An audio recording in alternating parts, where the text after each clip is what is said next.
NPS Mechanical Engineering students and members of NPS's Rocket Propulsion Laboratory gather in the Mojave Desert to put their design skills to the test. The rocket is packed with 2 parachutes, one for the payload in the forward section, the other for the boosters in the aft. The rocket is also equipped with video cameras to record its flight. Professor Chris Brophy wants the students to use this exercise as a means to uncover real-world engineering issues that don't pop up in a classroom setting.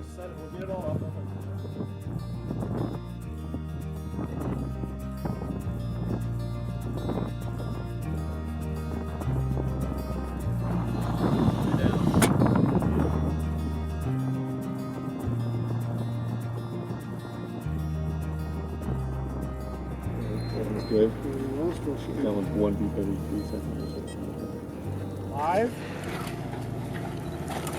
Sky is clear and gives the countdown for 5. Flick it on and leave it on until it leaves the pad. Firing in 5, 4, 3, 2, 1.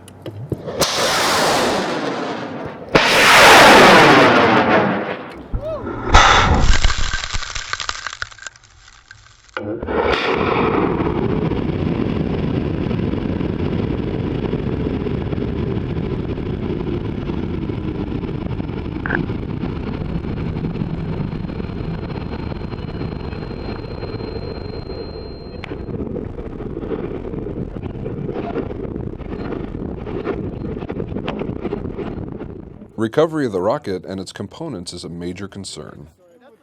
Since we don't want to lose the vehicle after every launch, we want to make sure the separation dynamics between the booster and the payload stage function correctly so that when we put more expensive payloads in the front end of the missile demonstrator, we can have confidence we're going to get it back and not write another check to rebuild the complete system.